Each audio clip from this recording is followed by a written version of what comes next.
नमस्कार। आज दिनांक 17 जून ज्येष्ठ शुक्ल अष्टमी। सिटी न्यूज के तमाम दर्शकों का सिटी न्यूज के हिंदी न्यूज बुलेटिन में हार्दिक स्वागत है। न्यूज बुलेटिन में अमोल खोड़े आपको रूबरू कराता हूं शहर में घटे विभिन्न घटनाओं से। शुरुआत करेंगे जीने की राह इस सुविचार माला से।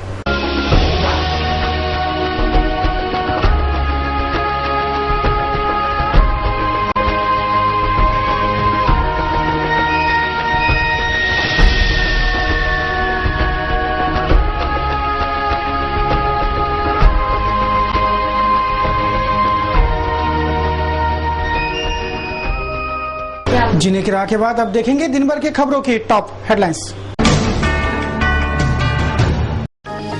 विभिन्न आंदोलनों के नाम रहा सोमवार। विभिन्न आंदोलनों और निवेदनों से हुई समस्याएं सुलझाने की मांगे। सप्ताह का प्रथम कारोबारी दिन रहा आंदोलनों के नाम। कुख्यात बलात्कारी एवं शातिर अपराधी चिन्यात चढ़ा पुलिस के हत्थे। गाड़गेनगर पुलिस ने की कार्रवाई। 27/11 हादसे के दर्द पर कार्रवाई का मरहम और 2 अफसर हुए निलंबित। व्यवस्थापन सुधार है अहम जरूरत। विभिन्न सड़क दुर्घटनाओं में 3 की मौत। सड़क हादसे में गई 3 की जानें। बढ़ रही है सड़क हादसों की संख्या। सरकारी अस्पतालों की बदहाली बरकरार। आरोग्य महकमे की हो रही छीतू। उचित नियोजन और सुयोग्य कार्रवाई की उठ रही मांग।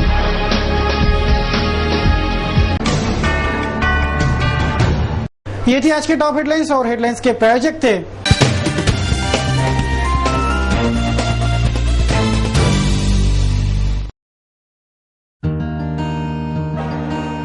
इस दिन का सबसे सुहाना पल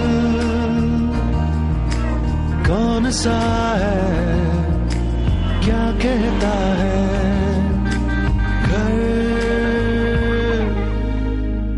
आ जाओ। इंडिया बुल्स होम लोन्स, घर आ जाओ।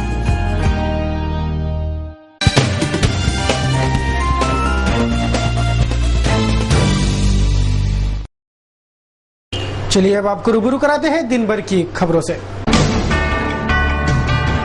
चलिए न्यूज बुलेटिन की शुरुआत करेंगे आपराधिक घटनाओं क्राइम वाच से। 26/11 और 27/11 ये दोनों तारीखें गवाह है तबाही के मंजर की। 26/11 को देश के आर्थिक राजधानी पर आघात हुआ तो 27/11 को देश के भावी भविष्य को कुचला गया। 26/11 की घटना आतंकवाद थी, लेकिन 27/11 की घटना प्रशासनिक महकमे के दिशाहीनता और भ्रष्ट नीतियों की देन थी। भ्रष्टाचार को शिष्टाचार के रूप में चलाने वाला हमारा भ्रष्ट शासन प्रशासन भी किसी आतंकवादी से कम नहीं। इनकी करतूतें भी देश के आंतरिक व्यवस्था को गहन चोट पहुंचा रही है। 27/11 का नवसारी स्कूल बस हादसा इन भ्रष्ट नीतियों का जीता जागता प्रमाण है, जो खुलकर सामने आया और 7 बच्चों की बलि इस भ्रष्ट नीति वाले प्रशासन ने ली। उतने ही बच्चे आज भी इस हादसे का दर्द झेलने को मजबूर है। इस हादसे को 7 माह का समय बीता। तत्कालीन स्कूली सत्र खत्म होकर नए सिरे से नया स्कूली सत्र शुरू होने जा रहा है। यही नया सत्र फिर ऐसे हादसों की बलि ना चढ़े, ये अहम मुद्दा है। 27/11 नवसारी सड़क हादसे के बाद 7 स्कूली छात्र तो नियति का शिकार हो गए, लेकिन कुल 6 इकाइयों पर इस हादसे का प्रहार हुआ। 1 पालक, 2 स्कूल व्यवस्थापन, 3 आरटीओ महकमा, 4 पुलिस और यातायात विभाग, 5 स्कूल वैन चालक और 6 शिक्षण अधिकारी महकमा। इन 6 इकाइयों पर इस हादसे के बाद सीधी उंगलियां उठी। जांच शुरू हुई, अहवाल बने बनाए गए, रिपोर्ट पेश हुई। मंत्रालय तक इस हादसे की सिसकी सुनाई दी। कार्रवाई की रफ्तार उक्त स्कूल वैन से कई गुना धीमे गति से दौड़ाई गई, जिससे 7 माह बीते फिर भी ये हादसा अब भी जांच प्रक्रिया का ही हिस्सा बनकर रह गया है। पहले 3 अधिकारियों पर दिखावे वाली कार्रवाई की गई, अब शिक्षा विभाग के 2 अधिकारी हादसे के कार्रवाई में दोष के भागीदार बने। सवाल यह है कि इस हादसे का हिस्सेदार कौन और कितना। इस हादसे की मार जिन 6 इकाइयों को चुकानी पड़ी वह सभी इस और ऐसे हादसे के जिम्मेदार हैं।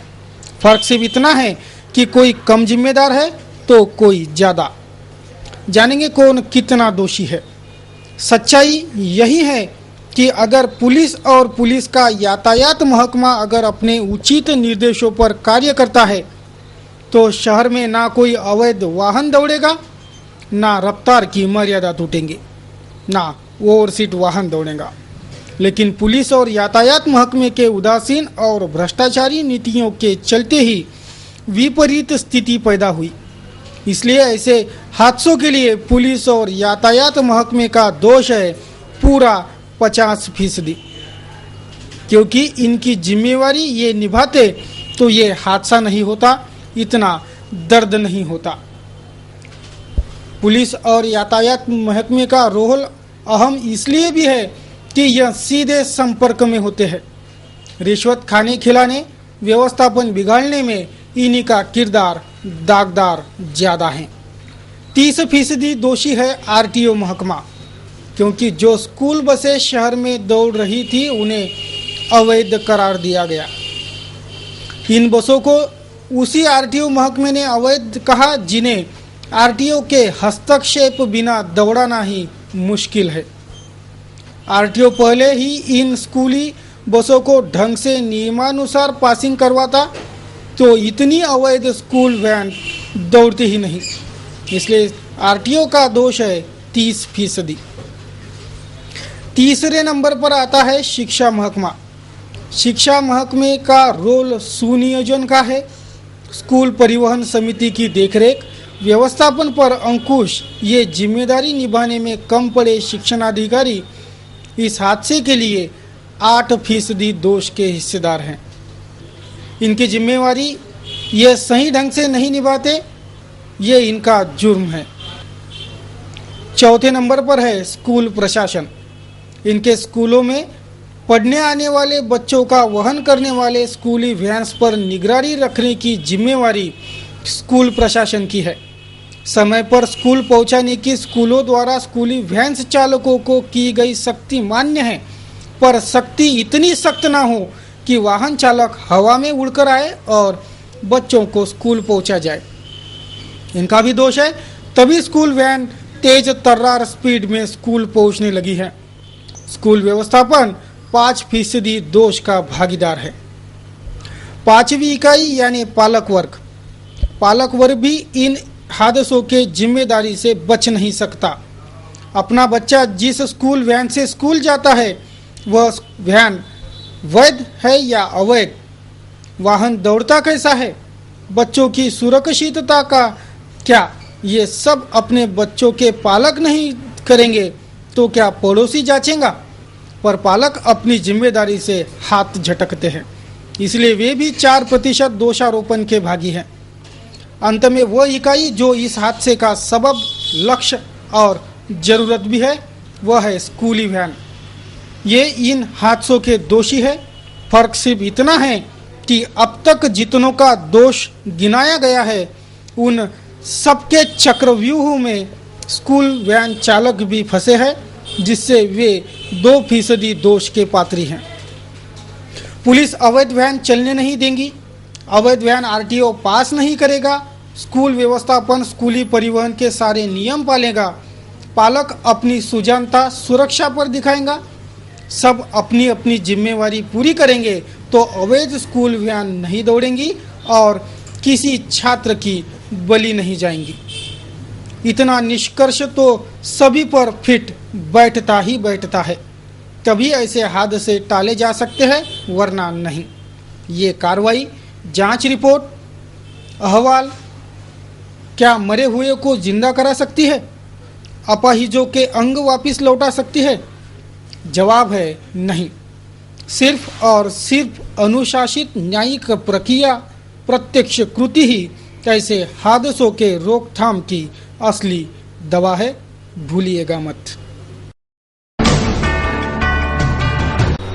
चांदू रेलवे के रामदेव बाबा मंदिर में विगत रात चोरों ने साहसी चोरी की घटना को अंजाम दिया। इन चोरों ने यहां से 50,000 का माल उड़ाया है। इन 4 चोरों के टोली से 2 को गिरफ्तार किया गया है तो 2 अब भी फरार हैं। चांदू रेलवे के डांगरीपुरा में स्थित प्रसिद्ध रामदेव बाबा मंदिर में विगत रात चोरों के टोली ने साहसी चोरी के घटना को अंजाम दिया। रात के अंधेरे का फायदा लेते चोरों ने मंदिर से चांदी का मुकुट, चांदी का भाला, दान पेटी की 2,000 की राशि, ऐसा कुल 50,000 के माल पर हाथ साफ कर दिया और रफू चक्कर हो गए थे। पुलिस ने इन चोरों को ढूंढने का प्रयास शुरू कर दिया है तो 2 चोर पुलिस के हत्थे चढ़ गए हैं, बाकी 2 चोर पुलिस के गिरफ्त से बाहर है। आगे की जांच जारी है। एक नाबालिग बालिका पर बलात्कार कर भागा शातिर कुख्यात बदमाश बलात्कार के जुर्म में धर दबोचा गया है। नेर परसोबंद निवासी यह शेख समीर उर्फ चीना नामक बलात्कारी, जिस पर बलात्कार समेत अन्य गंभीर अपराध भी दाखिल है। पुलिस ने जब इसे गिरफ्तार किया तो उसका रवैया फिल्म स्टाइल शातिर बदमाश वाला था। उसे गिरफ्तारी का कोई भय भी नहीं है, ऐसा भी उसके हलचलों से प्रतीत हुआ। फिलहाल चिनिया पुलिस के गिरफ्त में है। पुलिस इससे अधिक जांच कर रही है। शहर के गाड़गेनगर पुलिस थाना क्षेत्र के सिद्धार्थ नगर में सोमवार को संपत्ति विवाद को लेकर मारपीट हुई। 15 लोगों के दल ने ये उत्पात मचाया। सोमवार की दोपहर गाड़गेनगर पुलिस थाना क्षेत्र के सिद्धार्थ नगर रामपुरी कैंप निवासी मोहन खिराड़े के घर 15 लोगों के गुट ने हाथापाई करते मारपीट की। संपत्ति विवाद को लेकर उपजे इस विवाद और तोड़फोड़ के घटना की शिकायत गाड़गेनगर पुलिस को दी जा चुकी है।